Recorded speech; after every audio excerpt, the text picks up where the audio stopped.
This week, it's RSA Conference 2021. In our first segment, we welcome Joe Noonan, General Manager at Unitrends, to discuss unified BCDR, why backup alone is no longer enough. In our second segment, we welcome Jonathan Nguyen, Vice President Field CISO Team at Fortinet, to discuss building a unified security fabric.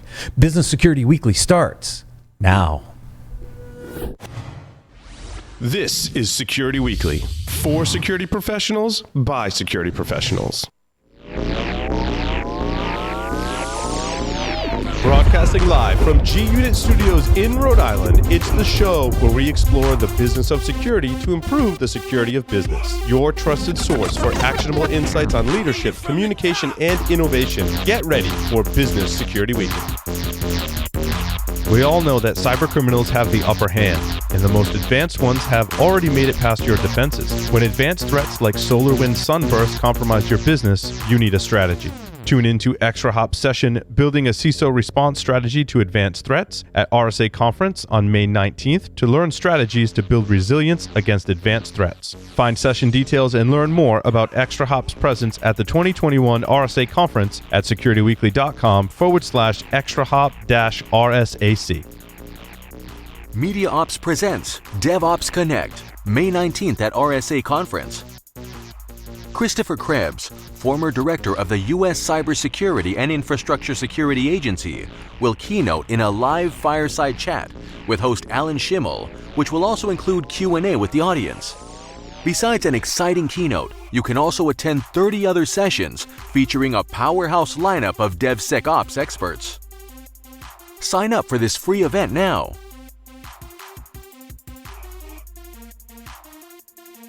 Cyber risk and compliance automation is finally here. Legacy GRC systems cannot support the powerful, real-time automation and oversight that organizations require to take risks that matter to succeed. CyberSync continuous control automation ingests data from the IT GRC stack to update controls against regulatory requirements and risks in real time, delivering insights and visibility. See how members of the Fortune 500 are saving millions annually by visiting securityweekly.com/cybersync.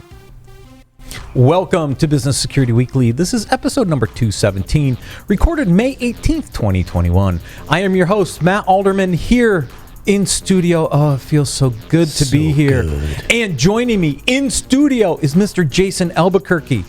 Aldermania. Cheers, my friend. It's been good. So long. It's so good to be here. Oh my gosh, 9 months and counting. So glad to see you, my friend, and it's so good to be in studio. Yes, Paul is out today on kid duty, which means joining us remotely is my second co-host for today, Adrian Sanabria. Adrian, welcome. Thanks. Virtual cheers. Looking forward to my first trip up there. Getting to be in studio also. Yeah. Oh, we got to figure out how we get all back together for Black Hat, whether it's in Vegas or here or whatever we're going to do. We'll figure that out. We got a few months. If you want to stay in the loop on all things Security Weekly, visit securityweekly.com/subscribe to subscribe on your favorite podcast catcher or our YouTube channel, sign up for our mailing list, join our Discord server, and follow us on our newest live streaming platform, Twitch. Also, in our May 27th webcast at 11 a.m. Eastern, we'll explore the latest attacks against DNS and the latest techniques that make it possible to discover and disrupt those attacks. In our June 3rd webcast at 11 a.m. Eastern, you will learn about pen testing tools and why every organization should be using them. Visit securityweekly.com/webcast to register now. If you missed any of our previously recorded webcasts or technical trainings, they are available for your viewing pleasure at securityweekly.com/on-demand. This segment is sponsored by Unitrends. To learn more, please visit securityweekly.com/Unitrends. Joe Noonan has spent over 17 years delivering hardware and software technology solutions for virtualization, cloud, data protection, and disaster recovery. He has worked for Unitrends since 2010, driving its software product strategy for data protection, recovery, automation, and cloud disaster recovery and migration. Joe has held roles in developing technology alliances, product management, and marketing, and now serves as the general manager for Unitrends. Joe, welcome to Business Security Weekly. Thank you for having me. I appreciate it. We're going to talk about, my co-hosts have already said this is a great topic. We're going to talk about unified business continuity and disaster recovery. And we're going to talk a use case. But before we get there, let's just back up a second and think about business continuity, disaster recovery. This is a concept that's been around for 20 plus years, but yet is not a very sexy topic for some organizations. And so what are some of the challenges you see in the market right now and with customers around, what are they doing with business continuity and disaster recovery? I think it's interesting you say it's not the sexiest topic in the world. Nobody really wants to do it. In a lot of ways, it's kind of like an insurance policy. You never really want to have to exercise it or even pay it or manage it, right? And that's kind of the big piece around all of this in terms of the challenges, really, when you think about it. It's that these days, data is kind of moving all over the place, especially as you look at what COVID did with everybody's accelerated cloud strategies. So with the fact that it's so fragmented, it's under attack more than ever, and it's harder to manage more than ever as a result. So this thing that's not sexy, that's not fun, nobody wants to do, most of the innovation, I think, in this space really is starting to focus on reducing time spent, automating away a lot of the problems that are out there, and most importantly, doing a lot of the extra stuff in the technology to make sure it works. Because if you think about a lot of the successful attacks that have been out there where people thought they had backups and they didn't, or there was a different reason where the backups had also gotten hit by some form of malware attack, that's really where the success comes from the bad guys. So it may not be the sexiest topic, I realize it, but it certainly saves a few people's jobs when it works well. But when the stuff hits the fan, everybody wishes it was sexy. Exactly. Exactly right. What's interesting, in 1996, so I worked 7.5 years in nuclear power. And when I left the nuclear power field, I went to oil and gas. And one of the projects they gave me back then was to build a disaster recovery plan for the Alliance Refinery, which sits on the Delta of the Mississippi, south of New Orleans. Yeah. And the purpose for that was to have a disaster recovery plan in place in case a hurricane came up the Gulf and hit the plant. Like, how would we get the plant back online? And I remember building the first disaster recovery plan because they didn't have one, right, in 96. Right. And so we built the plan. We're thinking about all the aspects of the plan and where the backup facility was going to be and how to get all the systems back online. Well, then Katrina hit. And I'm pretty sure, I don't know this for 100% fact, but I'm pretty sure it's my disaster recovery plan they pulled out of the file because who would have updated it, right? I mean, those plans never change, right? But yeah, I mean, it's an important part. And you saw certain industries think about these plans. But now with ransomware attacks. Oh, my God. Oh, my gosh. If you're not thinking about backup and recovery, I mean, how susceptible do you want to be? Right. And by the way, that's an amazing point you make with that story. Is a lot of people put so much effort into getting the plan in place, and then it sits there, right? It's a checkbox. I got it done. I'm good for the next 10 or 15 years because I don't ever expect to have to use this thing. And then, like you said, now we have new threats. The hurricane isn't the big thing we're all worried about anymore. It's really that, obviously the security threats that are out there can hit you at any time. Yeah, exactly right. And it's harder now. I mean, that was a very distinct site-built plan. Yep. And its systems don't change very often. I mean, if I'm thinking about this from a corporate perspective for a second, Jason, right? Think about all the technology changes that are happening on a daily, weekly, monthly basis. How do you keep these things updated? If you're not reviewing your BCDR plan at least quarterly in testing, you're out of the loop, right? Because systems are changing so much. We're migrating so much to the cloud. We're upgrading systems so much. Processes are changing. I mean, this is the most rapid business innovation that I've seen in decades, honestly. And at the end of the day, we need to be able to keep up with it, right? Because, part of my past is, I worked for when I got out of the Marine Corps, I worked for a disaster recovery firm. It used to be Veritas back in the day, right? Symantec bought them out. Part of my job was a global engineer. I speak Portuguese, so I was a global engineer. And you literally would have New York firms, CIOs, crying on the phone because they're losing millions an hour for the downtime, right? But the question was, did you prepare for that? And the answer was always no. Now save me, right? Do you want to be in that position? And you're talking like this is 2003, 2004, right? And they don't have that resiliency plan. And they put all their ducks in a row saying, hey, that plan that's been on the shelf for 10 years will treat us fine. But never go through the exercise of testing, never go through the exercise of making sure their plans are updated, right? Right. So, Joe, I'm sure you've heard this before. I mean, this isn't uncommon.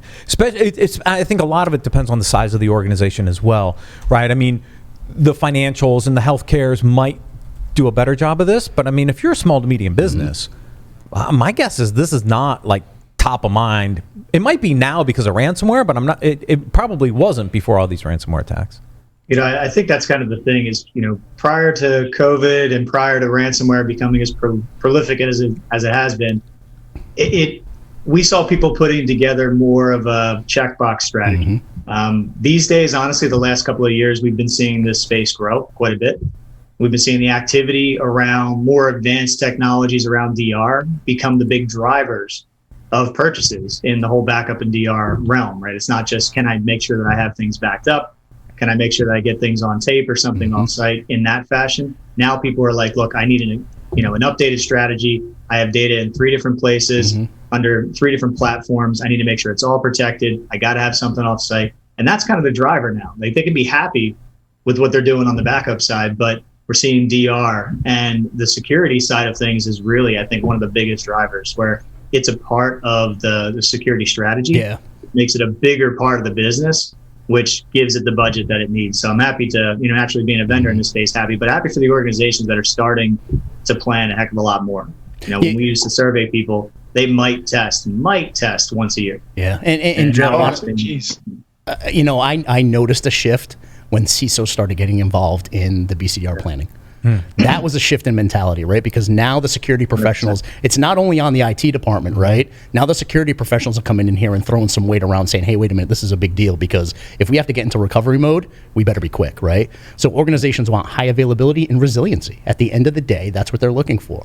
And now you're getting the board level look at it. Now the board is actually saying, to their companies, hey, what are we doing around BCDR? Because I heard of this ransomware thing, and I don't think I want to get caught by that, right? So how are we doing, right? So now you're starting to get that pressure. And there's so many gotchas if you don't get into the weeds on this. Like, if you don't actually do the testing, I used to tell clients, like, if you've done the plan and you haven't done any actual testing, assume you're maybe 50% of the way there, because there's going to be a bunch of other stuff you forgot. Like, we haven't updated the call tree, so we're calling the wrong people because roles have changed. They're no longer the sysadmin. Somebody else is. I don't even know his number. Does anybody know his number? Right. Why do we have a number for the storage provider from 10 years ago? Right. We decommissioned that entire architecture, right? Yeah, that whole NAS and SAN system, it's an S3 bucket now, right? Exactly. That's it. And Absolutely. then, I remember the first, I was in the same place for a large credit card processor. I put together our first disaster recovery plan. And I remember our main CMS database. We had a proprietary customer management database and based on Oracle. And just with somebody 24/7 pushing in tapes to recover that database, if we were in a worst case scenario, it had been 29 or 30 days since the last full backup, it would have taken 14 days of somebody just round the clock just pushing tapes.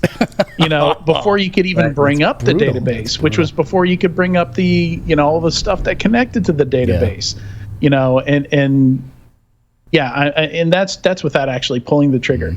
I just wanted to mention, I think one of the best cases I ever saw, I had a client, you would never guess, that they had their stuff this much together. One of the most boring retail clients, you'll find them in almost every mall. They sell a lot of easily personalized stuff.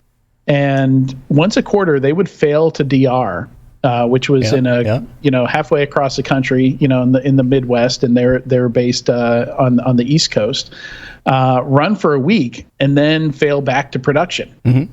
And there's another big piece there is like, even if you make it fully to your DR environment, now you have to get all that data back into production, and that's a whole nother set of tasks that aren't necessary to get you to the DR environment in the first place. So that's a big checklist, right? Yeah, it is. And not all solutions are equal, which is why we wanted to talk about this use case that Joe Unitrends experienced, because this particular case is, I think, interesting because they had 2 different providers in there and fell victim to a ransomware attack. So why don't you give us a little background on this scenario. And then let's talk about some of the differentiators on what happened and why it's important to think about also the solutions you're using in this space. Absolutely. I mean, there's a lot to the BCDR strategy now when you start to take into account something like ransomware. There really is. There's a lot of additional innovations you have to look forward to and a lot of different use cases to plan for. So, not too long ago, literally just a few weeks ago, we ended up helping a great customer of ours who's a decent sized customer, a couple hundred terabytes, maybe about 700 virtual machines. We helped them through a pretty nasty attack. Was kind of interesting because they did have multiple vendors, and this kind of goes to the fragmented piece we were talking about before. I mean, these days we're seeing people run up to 3 different vendors to protect their data. And, sometimes you can think, hey, it's not too bad to have, your eggs in different baskets, but this particular scenario, one part of the environment was protected by vendor A, the other part was protected by us. And, one of the interesting things about their scenario is the other vendor kind of looked like everything else in the production environment. It was based on Windows, had the same patching schemes, the same antivirus and other security tools, all running the same on that particular backup environment and DR environment that they had in production. So naturally, when the attack happened and it managed to seize all the data and encrypt everything in the production environment, guess what else got encrypted, right? Yep. The other vendor also did as well. All the backups did as well. And we were lucky in this case because, we do make sure that we deploy differently than what you're typically going to see in any production environment. We are Linux-based, but people can attack Linux. We all know that. That doesn't save you. It's just that being a lockdown appliance, we're not opening anything up that we don't need for our process. And just as a result, that simplifies everything around securing us. And all updates, security updates are driven by our update process. And that just allows everything to look differently. And then on top of it, to add additional resilience, which is always key, because no matter what, something can happen to those local backups. Getting data off-site, they're leveraging one of our cloud services, which basically, it looks like a totally different network. It's in our cloud infrastructure. We have all the certifications necessary for what they needed. But being a different network, and the fact that the data in the cloud in this scenario for our service is immutable, meaning if you get hit on-prem, there's nothing on-prem that can go and do anything to the data that lives in the cloud. Once it lands there, you can't modify it. You can access it and bring it back down, but you can't modify it. So all those things kind of come into play as best practices just on the deployment side of this, right?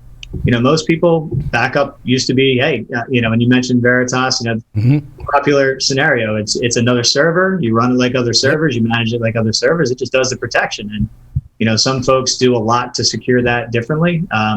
Not everybody does. And, we were lucky to look different and behave differently in that environment for the added resilience. Right. Now, but I'll say the legacy toss and the tech methodologies don't work anymore, right? I mean, you were talking about immutable storage. That's huge, right? Automation and orchestration around your BCDR plan. How do you automate testing, right? Because again, you can't always have the humans doing that kind of stuff. So you need some level of automation and orchestration these days to make sure you have some type of a cycle or job testing it for you, right? And then alerting the humans when something's happening. So, that's a huge differentiator when I started looking at the company is you have that recovery testing, right? You have incredible reporting and metrics you can provide. And then the immutable storage is absolutely awesome, right? It's literally segregating your backup and making it untouchable away from the network. So that way, when the stuff hits the fan, it's accessible and you can actually recover. Exactly. Yeah. And it's a huge... And it's a huge shift in strategy too. Your point there that back in the day we were lucky if the backups would even work. We were lucky if they would back up correctly without errors. Right. And so we were just crossing our fingers that the backups would work. Now we have adversaries trying to break them on purpose. Right. So not only do those backups have to be more resilient, our whole strategy around how we take the backups, how we store them, and the infrastructure we use to do all that has to be prepared for an attack. And, at one point in time, like we snicker at anything that even sniffed of obscurity, security by obscurity. But it's a huge advantage for us that in a lot of attack scenarios, they're depending on our environment being what they expect it to be. exactly. You know, they're expecting it to be Windows. If you look at a lot of the ransomware out there, it uses the built-in Windows APIs to do encryption. You know, I last study I saw said over 50% of ransomware out there, if you just disabled, you know, the built-in Windows encryption API, you would break their ransomware. You know, so there's actually some very easy things you can do to look different, you know, to be resilient through those attacks, you know, and throw off the attackers. You know, and I think the automation piece and the orchestration piece that you mentioned was spot on. Yeah. You know, a lot of the paranoia we see in customers that are coming from other solutions, a lot of it is not, I'm worried about backups failing. I'm worried that they're just not happening, right? There's that dreaded skipped backup where nothing's happening. You don't get alerts for that very often unless you have solutions that have thought of these types of things, right? So that's where a lot of the automation comes into play, not just to test it and make sure it's going to work, because that's one piece to it, right? I get good backups, and now I need to make sure that they're all going to be recoverable the way I want. And you're never going to do that manually, right? So automation is key, and we're starting to see people test weekly with automation, of course, sometimes daily for their critical systems. Of course, because doing it manual is a keep the lights on task for the staff, and and it's one of those things where when there's more important, strategic, sexy things to do, right, the humans are going to focus on that, but you're bringing sexy back because you can do automation and orchestration for BCDR. So that's awesome. That is a sexy piece of it. You know? and the idea of a lot of the work that people are spending just making sure that it's all working outside of just the testing, but I'm just coming in and I'm looking at every single machine and making sure there's green, you know, and even that is painful to do, right? People are spending more than a quarter of their day just doing that these days. It's kind of nuts when you think about it, but if you have a decent sized environment or many different environments that are scattered, it's a lot of work, right? So that's where intelligent alerting and increasing the monitoring innovation around how you're ultimately detecting anything. For instance, you know, you really at this point, you need something that's looking at the recovery strategy and alerting against the recovery strategy, right? Not do backups fail, but are they not happening, and have they not happened in a time that's reasonable for my objectives? And being able to flag that, whether it's the local side of things, whether it's for getting the data offsite, and being able to kind of have that enforcement of your recovery point objectives, which is really just the time between, you know, your backups, how much data you're willing to lose. That's a big piece as well, because it'll catch anything, whether application software on the backup side is hung, whether it's too busy and backups aren't happening. It's not just the failures that people are worried about. And you see that with a lot of the big ransomware attacks, where people went back and said, oh, I haven't had any alerts. They go and try to recover, and they didn't get any backups either. Right. Now we, you know, you're making a good point there, because we talked about, you know, pressure from the executive team on having a solid BCDR strategy. We talked about pressure from the board because they're getting visibility. One thing we didn't talk about, right, and you kind of, you know, you sparked something when you said, you know, RPO and RTO, vendor risk management these days, they're asking the BCDR questions. So if you're doing business with a customer, they want to know your RPO and RTO times, right? Time to recovery. So their vendor risk teams are getting smart and saying, all right, show me, prove it to me, show me your testing, show me the results, show me your reporting, right? So when I was you know, reading about your innovations and being able to have that metrics, right, and have that reporting function where you can handle the vendor risk management questions, you can handle the compliance questions, and you can show them evidence that you actually are testing, right? And you can prove your RPO and RTO times. It saves you from a compliance perspective. It saves you from a vendor risk management perspective. So that's a huge, huge benefit, because a lot of times that's a manual process to prove it and show evidence. And you got to show it, right? Nobody's going to believe it until you can show it these days. So it's just that's so important now. And it really is the peace of mind that a lot of folks are craving and have to have in order to even make a decision now. It's a big piece of it. I think there's also a couple other lessons learned out of this particular use case. I mean, the first one we just talked about, system has to look different so it doesn't fall victim to the ransomware attack. But there's a few other things from a recovery perspective you also learned, and I want to make sure we cover those, because I think people have to understand, okay, I had a ransomware attack, I have valid backups, I know that they're good. But recovery isn't as simple as pushing a button and restoring. So, Joe, give us some of the background into kind of what happened on the recovery side, because it's a very interesting set of circumstances. Super interesting. I hadn't heard this type of feedback before, so it was eye-opening for me. And an opportunity like this to talk about it is great for education. But cyber insurance becomes part of these strategies. And great call by this organization in bringing that on board and making that a part of the strategy when they brought us into the fray. What was kind of interesting is it wasn't until this attack that they learned some of the ins and outs of what is required to get paid on your claim. And the folks on the claim side basically said, you can't recover right away. I need you to run these tests that we certify in order to make sure that you have a clean system that you're recovering to.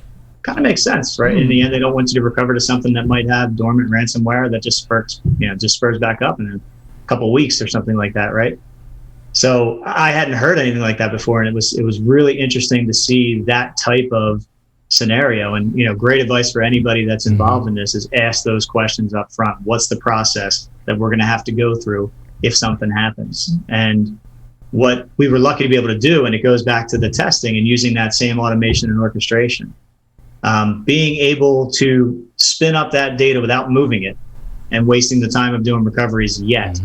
We were able to basically automate labs, and these labs were basically running the carbon black scans that could actually go and do the proof that was necessary for the cyber insurance firm.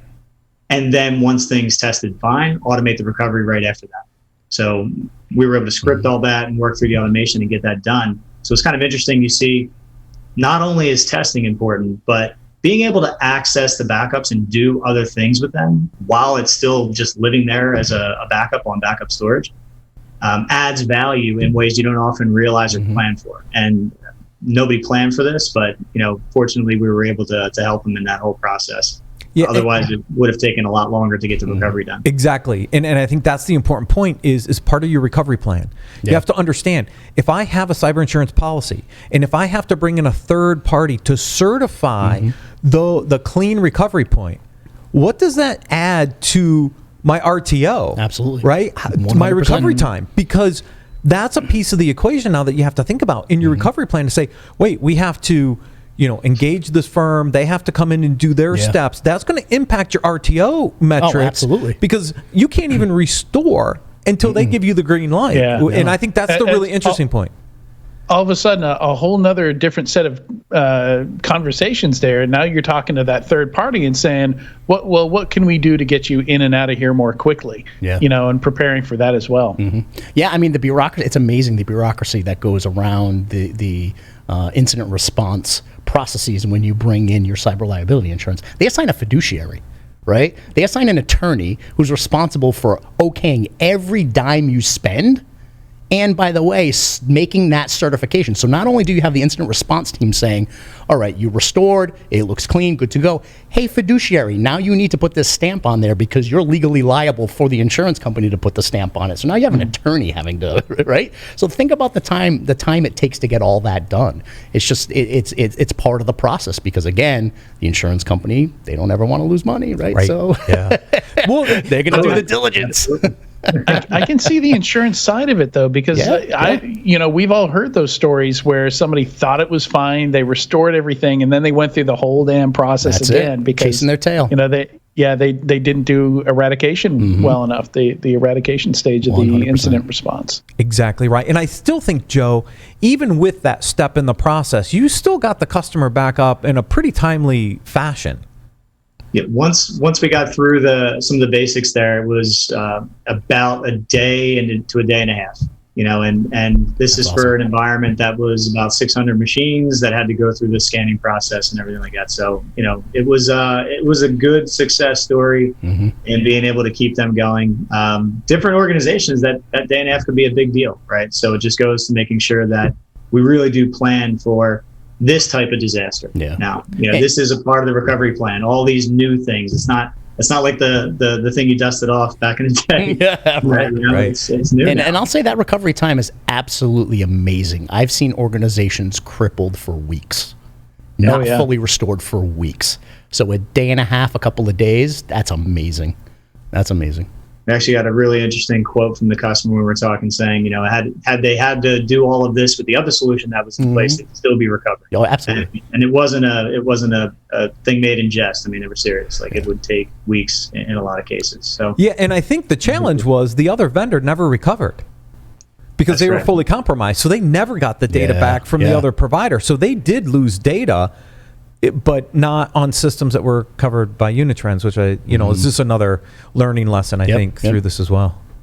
Absolutely. So at that point, all your eggs in one basket might have been a little bit better if you picked the right basket. But that's part of this, obviously. And I think unifying this whole BCDR strategy, it's a big thing to it, right? In terms of saving time, getting all the automation in place that you need, getting the right data security of your backups, and then also having all the extra use cases that come in handy with handling these attacks. Trying to do that through a couple of different solutions. Yeah. Just because you might have some data in Office 365 versus some data on-prem, it ends up being, I think, more work in the long run.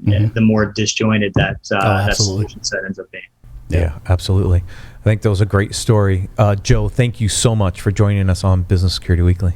Absolutely. Thanks for having me. This was a blast. It was awesome. To learn more about unified business continuity and disaster recovery, please visit securityweekly.com/Unitrends. We're going to take a quick break and then welcome Jonathan Nguyen from Fortinet.